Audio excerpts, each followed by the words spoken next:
अस्सलाम वालेकुम रहमतुल्लाहि व बरकातहू। नाज़रीन, आप देख रहे हैं इत्तेहाद उर्दू टीवी में। हम आपके सामने सीनियर जर्नलिस्ट रफीक नूरी। आइए इत्तेहाद उर्दू टीवी न्यूज़ के खबरनामे में आपका खैर मकदम है। आइए देखते हैं आज के खबरों की तफसीलात। नाज़रीन, अगर आपने अभी तक इत्तेहाद उर्दू टीवी को सब्सक्राइब नहीं किया है तो बराह करम फौरी सब्सक्राइब कर लें।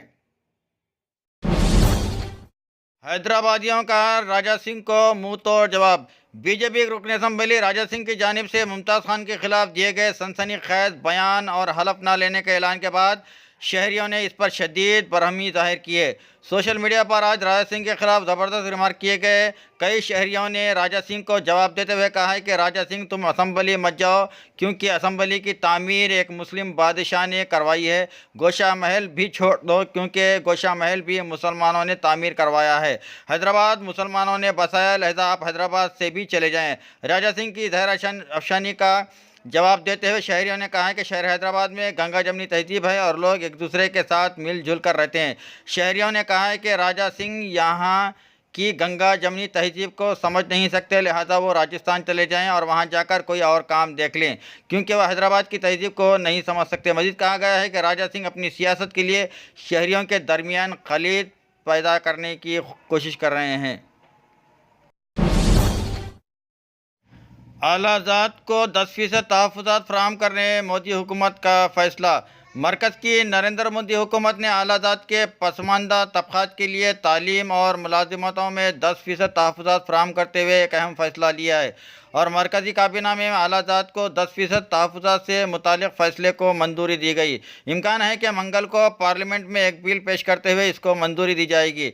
नरेंद्र मोदी हुकूमत का यह अहम फ़ैसला आने वाले लोकसभा इंतख़ाबात में कामयाबी के लिए समझा जा रहा है।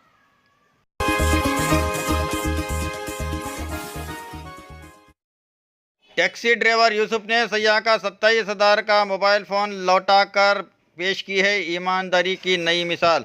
आज भी दुनिया में कहीं ना कहीं किसी के अंदर ईमानदारी जिंदा है। इसकी एक मिसाल जयगांव के ऑटो ड्राइवर यूसुफ ने पेश की है। इस ऑटो ड्राइवर के पास टाटा सोमो भी है। हफ्ते को अपनी सोमो में मुंबई के एक सयाह को मणिकरण घाटी के जे नाला से कसोल घुमाने ले गया। मुसाफिर का एप्पल का 87,000 रुपये का मोबाइल फ़ोन गाड़ी में ही गिर गया था। यूसुफ को घर पहुंचने पर जैसे ही गाड़ी में मोबाइल नज़र आया तो उसने लौटाने के लिए सयाह की तलाश शुरू कर दी। मोबाइल से सयाह से रब्ता किया और इनके बारे में पूरी मालूमात हासिल की और वो इस वक्त कहाँ पर है। मणिकरण के बाद मनाली घूमने निकले सयाह को वापसी पर ऑटो ड्राइवर ने ईमानदारी के साथ इनका मोबाइल फ़ोन लौटा दिया। ड्राइवर अपने ऑटो से दिन भर इनकी तलाश में रहा। जब मोबाइल से रब्ता हुआ तो इसने राहत की सांस ली।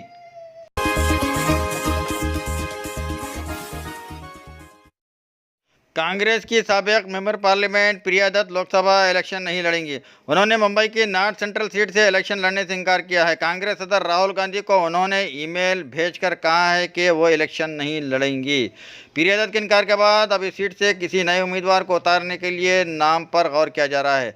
जराये के मुताबिक कांग्रेस किसी फिल्मी सितारे को इस सीट पर टिकट दे सकती है। इनमें नगमा, राज बब्बर और अजहर समेत कई नाम खास तौर पर शामिल हैं जिन पर गौर किया जा रहा है। चीन की इस्लाम में मदाखलत की तैयारी, दाढ़ी रखने और हिजाब पहनने पर लग सकती है अब पाबंदी। चीन ने हालिया बरसों में मजहबी ग्रुपों के साथ मजहब को चीन के ज़िमन में ढालने को लेकर जारहाना मुहिम चलाई है। चीन में कुछ मकामात पर इस्लाम मज़हब पर अमल करने की पाबंदी भी है। चीन ने एक नया कानून मंजूर किया है जो आइंदा 5 सालों के अंदर इस्लाम को चीन के समाजी लिहाज से तब्दील करने की कोशिश करेगा। मुल्क में मज़हब पर अमल कैसे किया जाए, इसे फिर से लिखने के लिए चीन ने यह कदम उठाया है। मीडिया ने इत्तवार को ये जानकारी दी है।